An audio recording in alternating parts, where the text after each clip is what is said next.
y una clase, digamos, una burguesía históricamente muy desarrollada, aunque golpeada por la guerra. Pero Corea del Norte, por ejemplo, en una zona estratégica muy importante, porque son las costas de China, ha jugado en sus distintas etapas de la historia.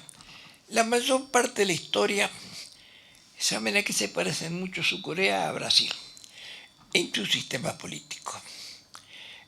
Una etapa inicial más bien de populismo, que en Corea no hubo populismo, hubo, yo llamo populismo, como puesto a apoyarse en las masas, pero no empoderando de abajo a la gente, a través de tirarle cosas, dádivas, aumentos o beneficios, pero sin organizar, ¿no? De abajo, ¿no?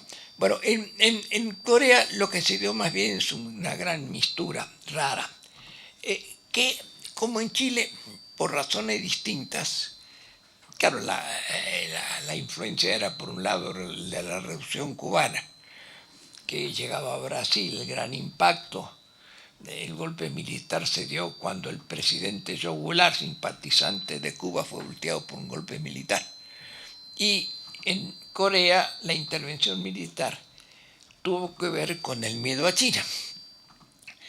Entonces, eso generó dos casos raros, parecidos, de dictaduras militares, yo diría que feroces, desarrollistas, nacionalistas, desarrollistas. Eso lo tratan casi todos los autores que estudian en Corea, ¿no? O sea, como el Estado, las dictaduras militares, junto con, en los dos casos, con apoyo de los Estados Unidos, desarrollaron desde arriba, ¿no?, procesos parecidos a lo que en la historia los que saben de estas cosas recuerdan a lo que se llamó el capitalismo tardío, digamos, el desarrollo desde arriba, ¿no? El Bismarck en Inglaterra, Pedro el Grande en Rusia, Porfirio Díaz en México, etcétera, ¿no? Adoptan estas formas políticas buscando un rápido crecimiento económico, pero a partir de una salvaje explotación de los trabajadores. En ambas partes aparecieron formas opuestas, combinadas, de grandes sindicatos defensivos y de partidos democráticos, ¿no? En Brasil, en Corea es el ejemplo en el que los sindicatos tenían más fuerza que el partido, y en Brasil creo que era al revés, ¿no? Pero era lo mismo históricamente.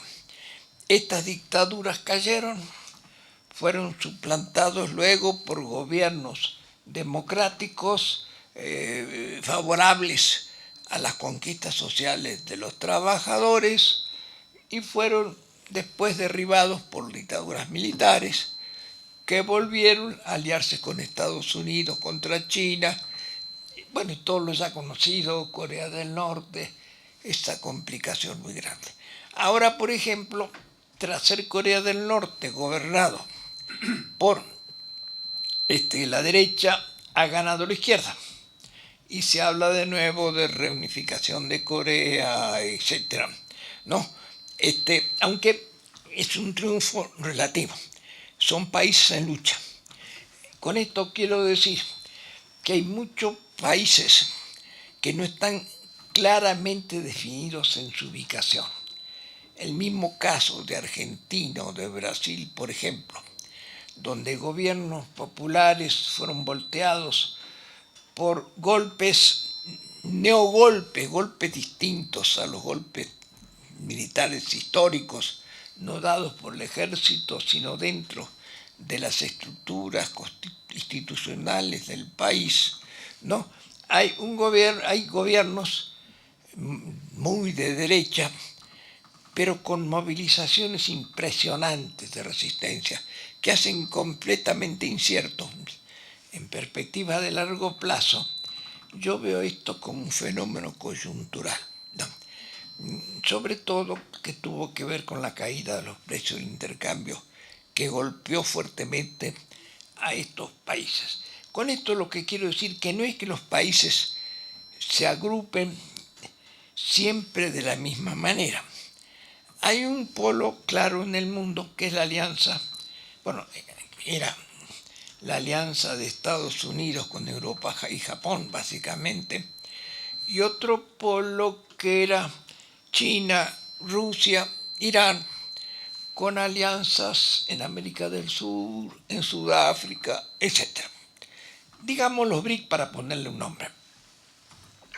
Entonces, había un conflicto, pero que los países que se alineaban de un lado o del otro no estaban alineados para siempre, porque había una feroz lucha, una lucha de odio muy grande. Ustedes, bueno, yo soy argentino, no, sé lo que es esa lucha, no, significa que las familias se rompen, significa hay una lucha feroz, no, entre el camino, digamos, del liberalismo y el camino de lo que serían experiencias, como yo digo, experiencias progresistas, digamos, en las épocas históricas, pero cuya base material son estados de economía mixta, social, productivista. Bueno, entonces, el problema interesante de esta época es que mientras avanzaban estas fuerzas nuevas, decaían lo que era desde el centro mismo del sistema, lo que era la dirección del capitalismo neoliberal. Nosotros cuando usamos la definición de capitalismo, digamos, informático global, nos referimos al mundo entero, porque el capitalismo, también hay capitalismo en Rusia, en China, son muy pocos los países donde no hay capitalismo. Pero sí hay países que es controlado ese capitalismo y países que no. Mientras que el neoliberalismo solamente reina en algunos países, en otros no. Entonces, digamos, dentro de lo que podemos llamar capitalismo informático global, que aúna las dos características centrales de lo que es la economía actual, que es la base tecnológica y el espacio, y la ampliación, la configuración espacial del mundo, que sería la globalización, hay una lucha entre el sector neoliberal, encabezados por Estados Unidos, y las fuerzas que se oponen a esa dominación. Ahora bien, desde hace por lo menos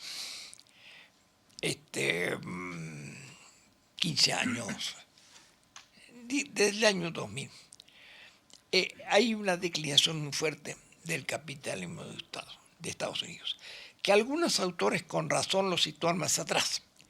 En realidad hay una crisis en los 70, donde Estados Unidos pierde algunos de los atributos de su control de la economía mundial, como era el papel del dólar respaldado en oro, ¿no es cierto?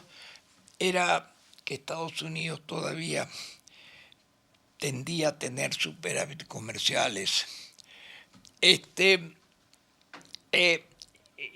digamos, y tenía una fuerza, salvo Rusia que le hacía contrapeso, infinitamente superior a todos los otros países del mundo.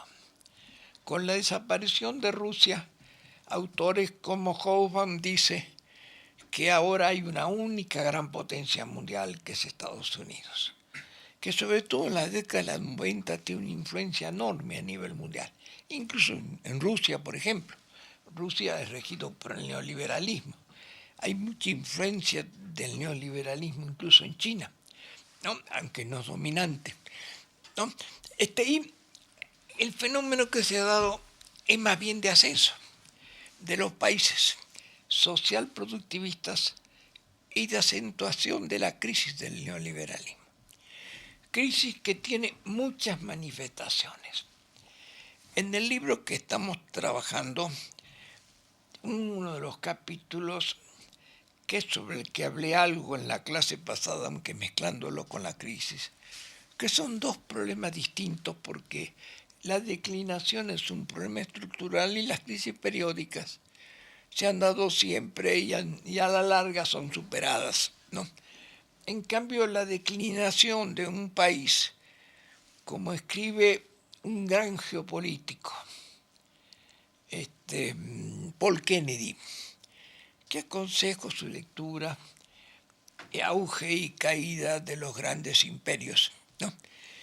Digamos, son procesos, tanto el ascenso histórico de Estados Unidos al primer lugar del mundo, tiene una raíz histórica muy profunda que proviene de por lo menos 100 años atrás, de permanentemente avance a un papel que él mismo no quería jugar. Por ejemplo, en la Primera Guerra Mundial organiza Estados Unidos la Sociedad de las Naciones y se retira. Porque Estados Unidos, en cierta forma como Rusia, se expande hacia una zona vacía o semivacía, que es el oeste, el gran territorio de Estados Unidos y el Pacífico, que no era controlada por las viejas potencias europeas. Por ese capitalismo americano, en la Segunda Guerra, tampoco quería entrar, pero se vio obligado a entrar, porque le hundían sus barcos los submarinos alemanes y entra al final. Y el final de la guerra es Europa completamente devastada, que era la que de hecho dirigía el mundo. Si ustedes, por ejemplo, ven el imperialismo de Lenin, habrá el mundo colonial que desarrolla entre fines del siglo XIX y mediados del siglo XX, es básicamente una hechura, sobre todo de los países europeos. En América Latina hay algo parecido, pero muy limitado a su área inmediata. E incluso, por ejemplo, en México, que es un país al cual Estados Unidos tiene que recurrir a la guerra para arrancarle parte de su territorio. El propio gobierno de Porfirio Díaz era enemigo de Estados Unidos. De él viene la famosa expresión pobre México, tan lejos de Dios y tan cerca de Estados Unidos. No, Porfirio Díaz más bien quería apoyarse en los europeos, el grupo que los respaldaba, los científicos. Quería respaldarse más en Europa que en Estados Unidos, porque le tenía miedo a Estados Unidos. Pero de todas maneras, Estados Unidos tenía un evidente papel imperialista, pero que era mucho más cerca, era el área del Caribe básicamente, y después había declaraciones, pero pocas intervenciones militares. La zona donde Estados Unidos se mete es la zona donde Estados Unidos necesita, por razones geográficas y climáticas, productos que no puede producir dentro de su enorme territorio. Estados Unidos es, junto con Rusia, o lo fue, el país más grande del mundo y con más vastos recursos naturales. Pero había algunos recursos naturales que no tenía. No tenía, por ejemplo, zonas tropicales muy pequeñas, Florida. Y, por ejemplo, era pobre en lo que tenía que ver con, por ejemplo, no tenía azúcar casi, no tenía frutas de cierto tipo, ¿no? Incluso no tenía caucho, de ahí que le da importancia a Brasil. Y ellos lo que quieren fundamentalmente dentro de esa política que no va hacia el exterior, en lo central, sino que va a ocupar el territorio vacío, tienen evidentemente expresiones imperialistas, pero nada parecido a lo que es la ocupación de un continente entero, África, y de que casi todo el continente más grande del mundo, Asia, que de hecho es repartido entre las potencias europeas. Estados Unidos desde esa primera tenía la característica de que era un país muy fuerte. Cuando la Primera Guerra Mundial ya era Estados Unidos el país más fuerte por su fortaleza económica, militar, financiera. Pero Estados Unidos no estaba interesado en involucrarse en la guerra, se involucró a la fuerza. Sus presidentes eran neutralistas al principio y después tuvieron que volcarse por acontecimientos que se les escaparon. Lo mismo pasó en la Segunda Gran Guerra.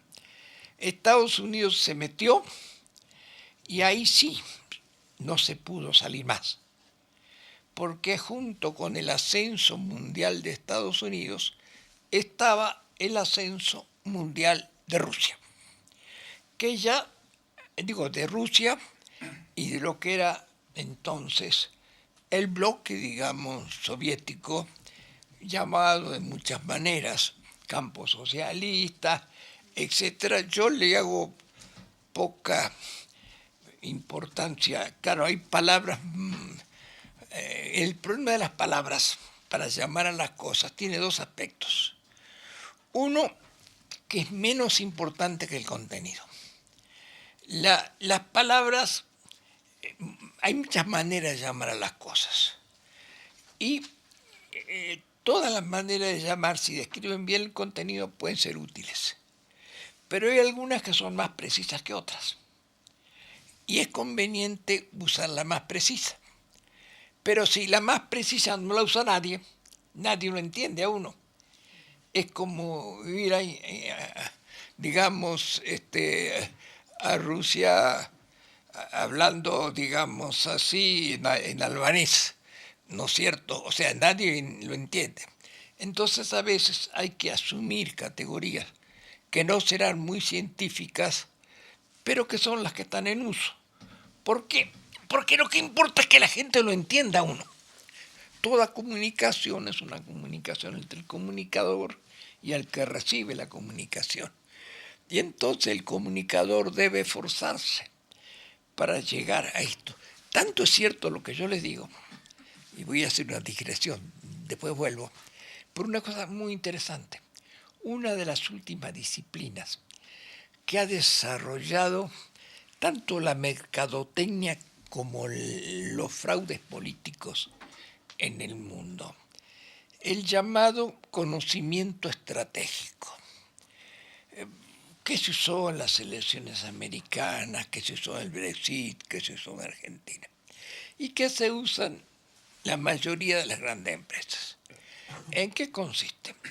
A partir de la existencia de una gran cantidad de datos de las personas, posibilitadas por la red de información, que la gente que entra en la red de información de una manera o de otra denota sus relaciones, sus inclinaciones, por lo que escribe, por lo que recomienda, o simplemente cuando pone me gusta. Permite que los grandes, lo que se llama el manejo del Big Data, permite que haya técnicas de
pueden codificarse, agruparse y hacer entrar políticas desarrollistas, por ejemplo, para sectores específicos que tienen cultura distinta, psicología distintas, etc.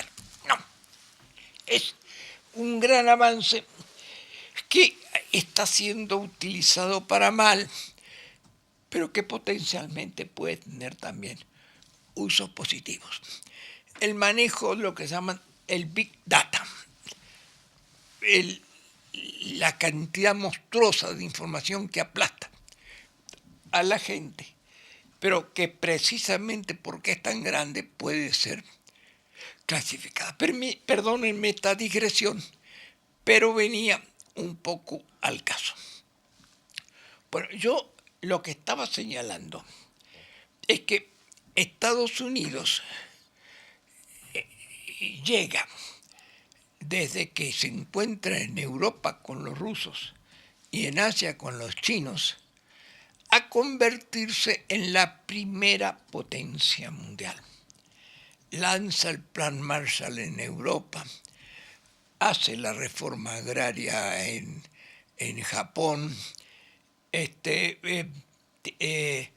apoya a los grandes grupos empresariales coreanos con el propósito de frenar la expansión de Rusia, de China y los países que seguían su posición.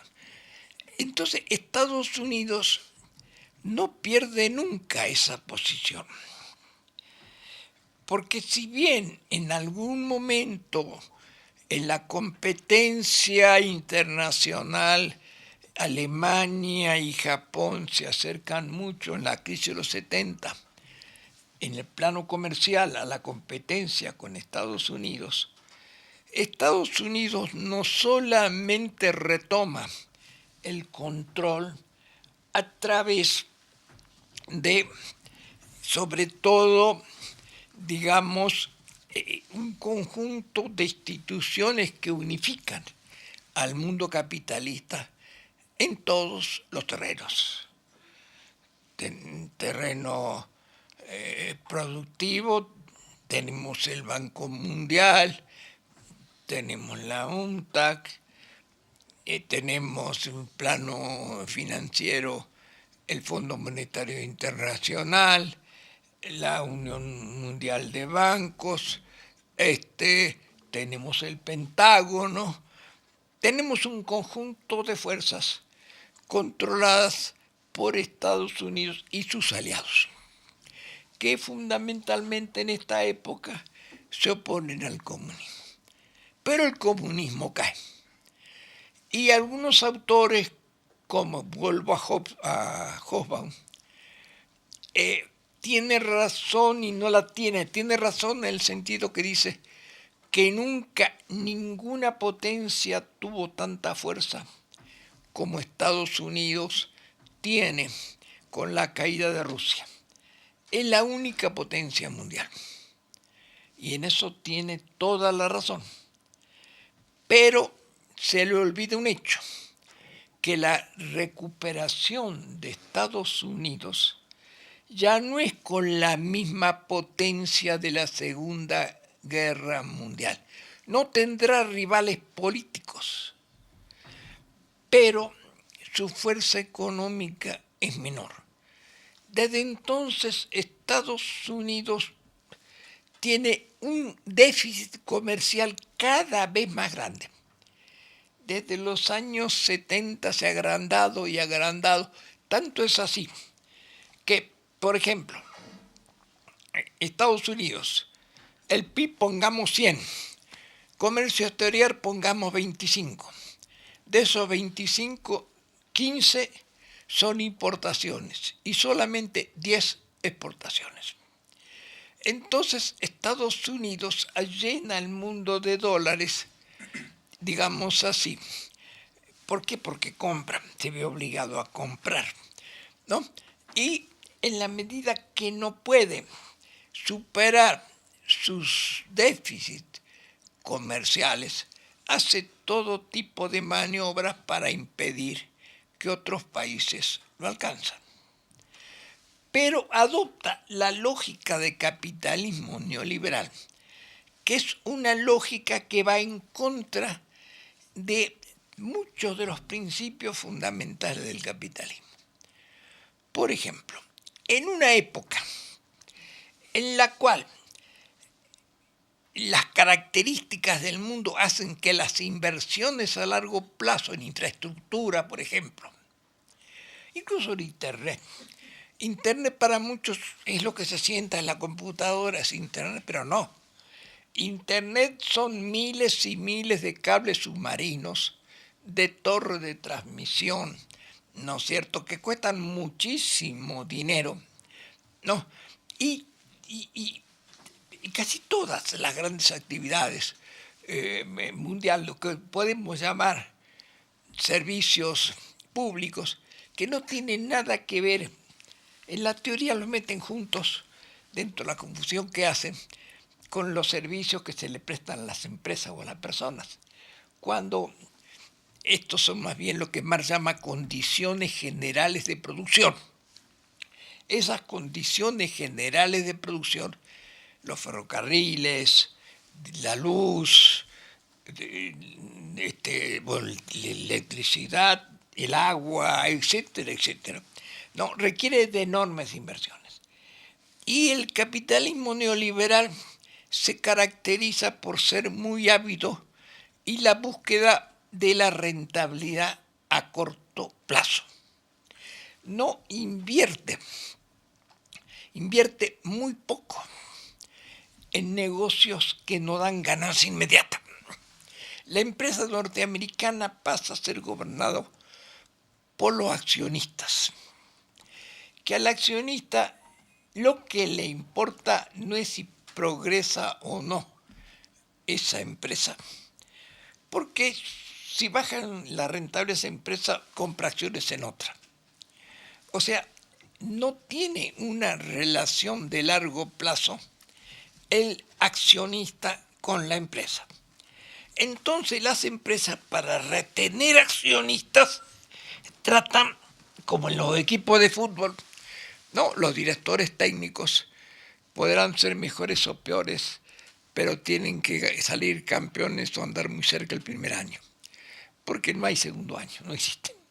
No, hay que, de entrada, hay que tener éxito.